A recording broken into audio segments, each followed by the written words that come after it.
অমুকে 30 কোটি টাকা এই কারণে দিয়েছে, অমুকে 20 কোটি টাকা এই কারণে দিয়েছে। শেখ হাসিনা উপদেষ্টাও বিবিসিকে একটা সাক্ষাৎকারে বলছিলেন যে পুলিশ আগের উদ্যমে নেই, তাদের সেই উদ্যম পুলিশের মধ্যে ফেরেনি।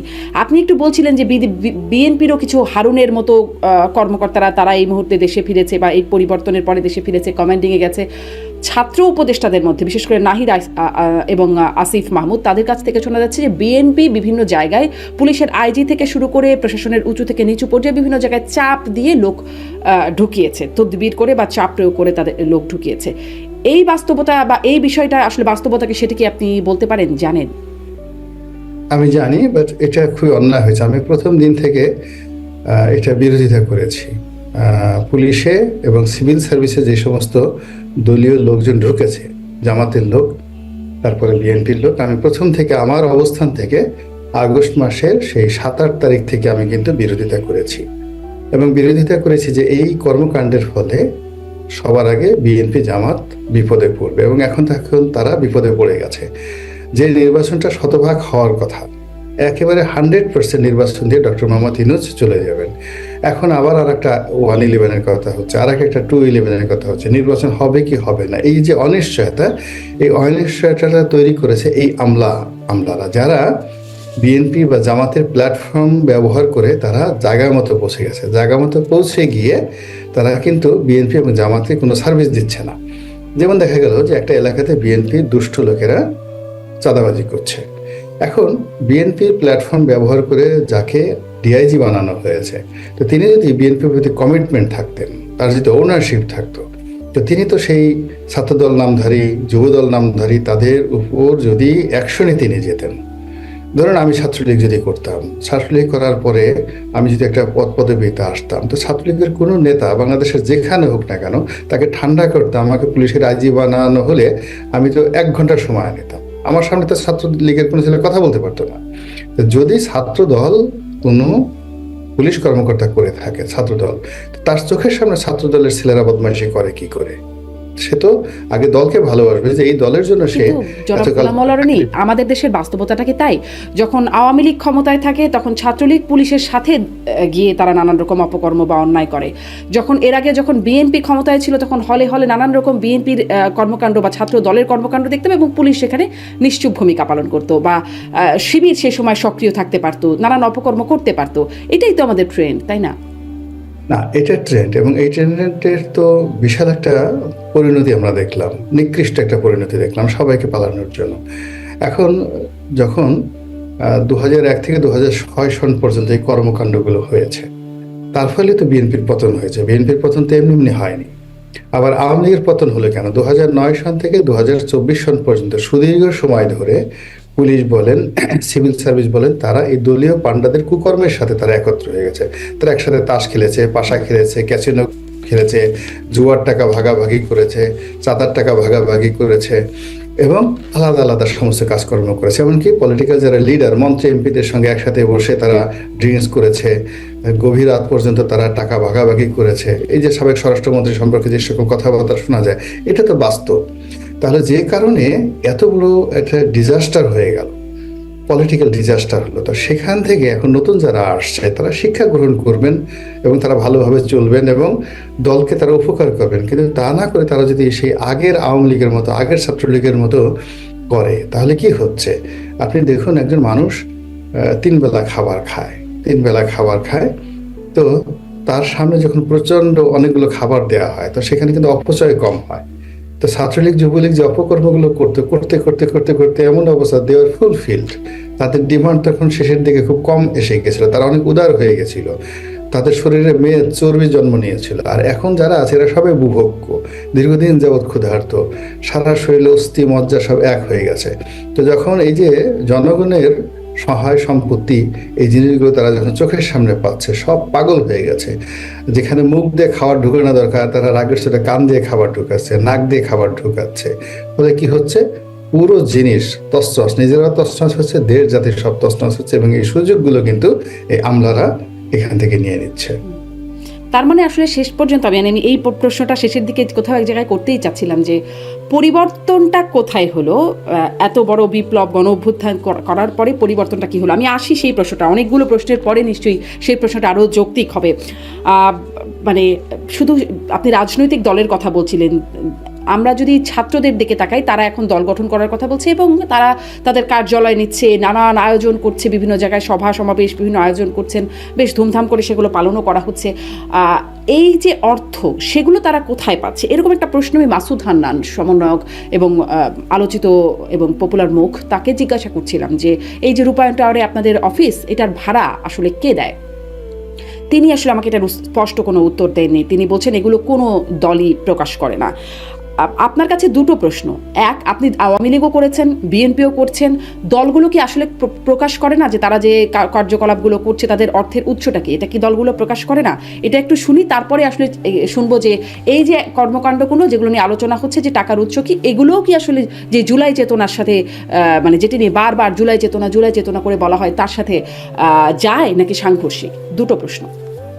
প্রথমত যে জুলাই আগস্টের কোনো চেতনা ছিল না, আমরা অবচেতন ছিলাম।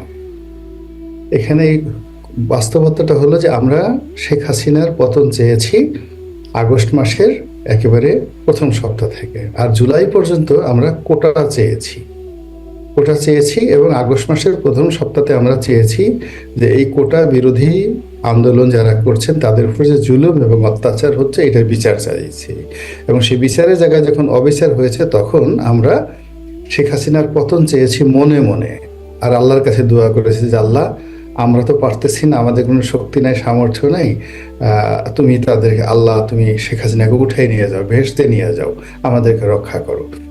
কিন্তু আল্লাহ রাব্বুল আলামিন যে অলৌকিকভাবে তাকে উঠিয়ে নিয়ে গেছে এবং আমরা প্রকাশ্যে ঘোষণা দিয়েছি শেখ হাসিনার এক দফা, এটা আপনি দেখবেন যে আগস্টের 5 তারিখে তো হলো, আগস্ট মাসের 1-2 তারিখের দিকে হয়তো এই কথাগুলো খুব মিনমিনিয়ে আমরা এই কথাগুলো বলেছি।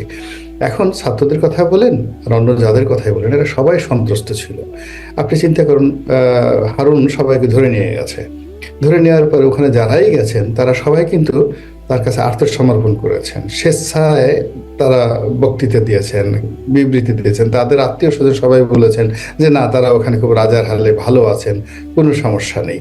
তো এই বাস্তবতা এত দ্রুত যদি আমরা রাতারাতি রয়্যাল বেঙ্গল টাইগার হওয়ার চেষ্টা করি, আমার কাছে এটা অনভিপ্রেত মনে হচ্ছে, নাম্বার 1। নাম্বার 2 হলো যে ছাত্ররা কিন্তু বলছে গোলাম আল্লাহ নেই, তারা স্বেচ্ছায় বক্তব্য দেয় নাই, তাদেরকে বক্তব্য দিতে বলা হয়েছে, তারা সেটা মানে স্বেচ্ছায় কোনোভাবেই ছিল না।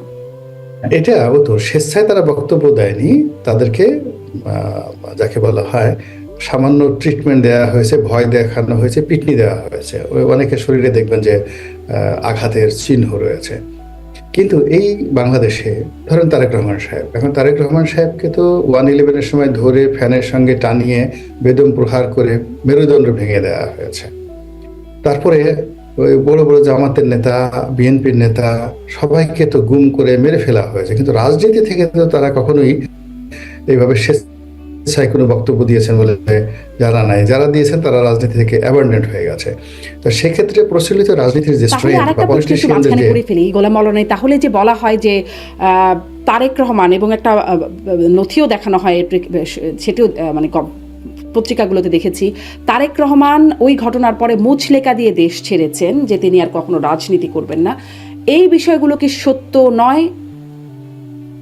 না, এই বিষয়গুলো হয়তো সত্য, এগুলো অবশ্যই সত্য, কিন্তু রাজনীতিতে এই বিষয়গুলো কখনো সাস্টেইন করে না। রাজনীতিতে সাস্টেইন করে অনেকগুলো কথা, যেমন শেখ হাসিনা একেবারে এরশাদ সাহেবের কাছ থেকে কত কোটি টাকা নিয়েছেন, গুনে গুনে কিভাবে টাকা নিয়ে 1986 সনে নির্বাচন করেছেন, ইট ইজ ওপেন সিক্রেট। কিন্তু আমরা এগুলো আলোচনা করি না যে উনি সে বস্তা ভরে ভরে টাকা সুধা সদনে পৌঁছে দেওয়া হয়েছে। আবার এরশাদ সাহেবকে দলে ভিড়ানোর জন্য তারেক রহমান সাহেব টাকা দিতে চেয়েছেন এরশাদ সাহেবকে, সেই তার যে 2006 সনে যে নির্বাচন হওয়ার কথা ছিল সেখানে তিনি এরশাদ সাহেবকে দলে ভিড়ানোর জন্য। এখন ওখানে এরশাদ সাহেবের সাথে তার ডিলটা হয়নি। এখন যদি বলা হয় যে এরশাদ সাহেবকে 30 কোটি টাকা বা 40 কোটি টাকা দিতে চেয়েছেন, তিনি কোথায় টাকাটা পেলেন, কেন দিতে চেয়েছিলেন? তো এই জিনিসগুলো আসলে আমাদের রাজনীতির একটা নোংরা বিষয়, এটা ওপেন সিক্রেট। তো সেই ওপেন সিক্রেটের কারণে কি হচ্ছে, ছাত্ররা ঠিকই বলেছেন যে আপনি আমাদের এই রূপায়ণটার অফিস নিয়ে প্রশ্ন করছেন। তো আপনি একটু আওয়ামী লীগের যত বড় একটা অফিস হলো বঙ্গবন্ধু এভিনিউতে, এটা তো শত কোটি টাকার মূল্যের অফিস, কিভাবে হলো? কিংবা বিএনপির যে পল্টন অফিসটি আছে, ওটাও তো একটা বিশাল শত কোটি টাকার একটা বিল্ডিং। সেখানে উপরে থেকে নিচ পর্যন্ত এরকম একটা বিল্ডিং মেনটেন করতে তো মাসে 10-20 লাখ টাকা খরচ যায়, অন্য সব বাদ। তো এই টাকাটা বিএনপি কোথেকে পায়? তারা যে নির্বাচন কমিশনে তাদের আয় ব্যয়ের একটা হিসাব দেয়, তার মধ্যে কি এই বিষয়গুলো থাকে না? না, তার বিষয় এই বিষয়গুলো থাকে, এই বিষয়গুলো থাকে, কিন্তু নির্বাচন কমিশন এগুলো ট্রেডিশনালি গ্রহণ করে না। কিন্তু আপনি যদি বিএনপি, আওয়ামী লীগ, জামাত, এখন জামাতের আমির সাহেব বা এই যে জামাতের যে অন্তত 1 ডজন নেতা এখন খুব ঘোরাফেরা করছেন, আপনি তাদেরকে জিজ্ঞেস করেন যে তোমরা কোথা থেকে টাকা পাচ্ছ, কিভাবে টাকা পাচ্ছ, বা এর উৎস কি, এই জিনিসগুলো তো আমরা জিজ্ঞাসা করছি না। আমরা চিন্তা করছি ও মাই গড, এরা সবাই অলি আল্লাহ, জিন্দা পীর, এদেরকে তো এই কথা জিজ্ঞেস করলে আমাদের শরীরে আগুন লেগে যাবে, আল্লাহ ঠাড়া পড়বে আমাদের মাথার উপরে, এই ভয়ে আমরা তাদেরকে জিজ্ঞাসা করছি না। আমরা এই ছাত্র বেচারা তাদেরকে সহজ সরল পেয়েছি, তরুণ পেয়েছি, এখন তাদেরকে যা পাচ্ছি জিজ্ঞাসা করছি গাড়ি কেন, বাড়ি কেন, হঠাৎ করে তোমার ভুঁড়ি হইলো কেন, এই মোটা হয়ে গেছে, তাজা হয়ে গেছে, যা পাচ্ছি তাই করছি। খালে এদেরকে বাদ দিয়ে আপনি একটু বিএনপি যে সমস্ত লোক এই গত 6 মাসে মোটা তাজা হয়ে গেছে, তারপর জামাতের যে সমস্ত লোক দেখবেন যে হঠাৎ করে রয়্যাল বেঙ্গল টাইগার হয়ে গেছে, এমন জোরে জোরে কথা বলছে, এখন তারা মুক্তিযুদ্ধের নতুন ইতিহাস তারা রচনা করছে। কিন্তু আমরা তো তাদেরকে সরাসরি জিজ্ঞাসা করতে পারছি না, কথা বলতে পারছি না। এটার পিছনে জনাব গোলাম মোল্লা রনি, এটি একটা কারণ যে তারা সবাই তাদের একটা কর্মস্থান আছে বা তাদের একটা চাকরি বাকরি বা ব্যবসা বাণিজ্য আছে। ছাত্ররা তো ছাত্র, তারা তো নিজের পকেটের টাকা বলতে বা নিজের ইনকাম বলতে কিছু নাই। এটা একটা কারণ কিনা। এবং আরও একটা কারণ বলে যেটি মনে হয় যে তারা তো বলছে তারা পুরাতন রাজনৈতিক বন্দোবস্ত বদলে দিতে চায়, তারা নতুন রাজনৈতিক বন্দোবস্তের কথা বলে। নতুন কিছু তো দরকার, মানে কিছু তো দেখাতে হবে। তারাও যদি বলে পুরনোরা দেয় নাই, আমরা কেন বলবো, কে আমাদের টাকা দেয়, সেটিকে খুব যৌক্তিক শোনাবে। তাহলে নতুন রাজনীতি শুরুটা কোথায় হলো? রাজনীতিতে জনগণের টাকা দেওয়া হয়। এখন তারা যে টাকা, সেই টাকাটা তো তারা ডাকাতি করে নাই, এখন পর্যন্ত ডাকাতিও করে নাই, কোথা থেকে ব্যাংক লুট করে নাই, ব্যাংক থেকে লোন নেয় নাই। এবং এখনো পর্যন্ত যেটা হচ্ছে, বাংলাদেশের যেমন শেখ হাসিনাকে যারা টাকা দিতেন, তারপরে আওয়ামী লীগকে যারা টাকা দিতেন, লুৎফুজ্জামান বাবুরকে যারা টাকা দিয়েছিলেন ওই সময়টাতে, এগুলো নিয়ে অনেক স্ক্যান্ডাল আছে। অমুকে 30 কোটি টাকা এই কারণে দিয়েছে, অমুকে 20 কোটি টাকা এই কারণে দিয়েছে, শেখ হাসিনার ফান্ডে অমুকে 50 কোটি টাকা এই কারণে দিয়েছে, এবং এগুলো নিয়ে হিউজ স্ক্যান্ডাল আছে। এখানে আদানি আছে, রূপপুর আছে, কত কিছু আছে। তো সেই দিক থেকে মানে এই গত কয়েক মাসে বিতর্কিত কোনো জায়গা থেকে ছাত্রদের এরকম ফান্ডে 2, 4, 10 কোটি 20 কোটি টাকা দিয়েছে, এরকম তো কোনো বদনাম আমরা এখন পর্যন্ত শুনিনি। এখানে যেটা হলো, যেটা বাস্তবতা আমি আন্দাজ করি, সেটা হলো যে অনেকে পিঠ বাঁচানোর জন্য দেখা গেল যে তারা একটা অ্যামাউন্ট তাদের কাছে দিচ্ছে, এটা হতে পারে। অথবা দেখা গেল যে সরকারের একটা ফান্ড থাকে, ডিজিএফআই এর ফান্ড থাকে, গোয়েন্দা সংস্থাগুলোর একটা ফান্ড থাকে কিংস পার্টি তৈরি করার জন্য। এটা অতীতকালে ফেরদৌস আহমেদ কুরেশিকে দিয়ে যেমন মঈনুদ্দিন ফখরুদ্দিন চেষ্টা করেছে কিংস পার্টি করার জন্য, সেখানে হিউজ ইনভেস্টমেন্ট ছিল। এমনকি ডক্টর মোহাম্মদ ইউনূসকে দিয়ে যে কিংস পার্টি করানোর চেষ্টা করা হয়েছিল, সেখানেও সরকারের ওই সময়টাতে অবশ্যই একটা ইনভেস্টমেন্ট ছিল। আবার দেখুন এই যে 24-এর নির্বাচন হলো, আমি ডামি স্বামী নির্বাচন, তো সেখানে যাদেরকে ডামি দাঁড় করানো হয়েছে, যাদেরকে গৃহপালিত বিরোধী দল করা হয়েছে, এরকম সবাইকেই কোটি কোটি টাকা দেওয়া হয়েছে। ওই যে ইব্রাহিম সাহেব, জেনারেল মোহাম্মদ ইব্রাহিম সাহেব, তিনি তো বলেছেন যে তার 12 কোটি না 13 কোটি টাকার ব্যাংক লোন, এটা সম্ভবত মাফ করে দেওয়া হয়েছে অথবা টাকা দেওয়া হয়েছে, এই কারণে তিনি বিএনপি জোট ছেড়ে চলে গেছেন।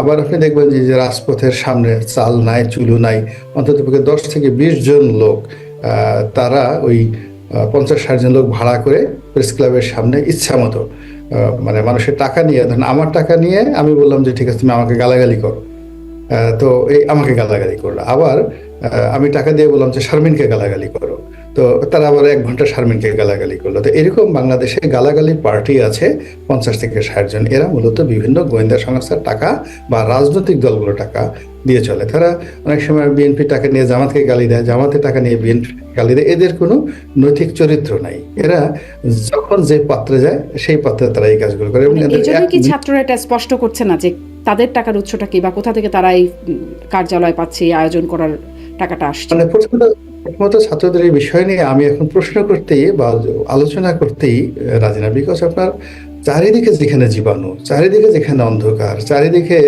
কোনো জায়গাতে আপনি আলো নেই, সেখানে আপনি একটা নির্দিষ্ট জায়গাতে যদি আলো ফোকাস করেন, আলটিমেটলি তারা যে চেষ্টাটা করছে, তো সেই চেষ্টা করতে গিয়ে যদি টাকা কালেকশন করতে গিয়ে কোনো একটা বিষয় নিয়ে যদি একটা স্ক্যান্ডাল হয়ে যায়, তখন আপনি তাদেরকে দায়ী করেন। কিন্তু এখনো পর্যন্ত গত 7 মাসে তো কোনো ইন্ডাস্ট্রিয়াল গ্রুপ বলেনি যে ছাত্ররা জোর করে এসে আমার কাছ থেকে 50 লাখ টাকা 1 কোটি টাকা চাঁদা দাবি করেছে, আমি দিতে বাধ্য হয়েছি। তো এই কথা কোনো জিনিসই কেউ কিছু এখন পর্যন্ত বলেনি। ফলে এখানে যেটি তলে তলে হচ্ছে, with good understanding and good friendship, কেউ টাকা দিচ্ছে, কেউ নিচ্ছে। এখন কে দিচ্ছে, যারা দিচ্ছে, যারা নিচ্ছে, এটা তাদের ওই পর্যন্তই আমরা গোপনীয় বিষয় হিসেবে রাখি, যেহেতু এটা প্রকাশ্যে এখনো ক্রাইম হিসেবে আসে। কিন্তু তারা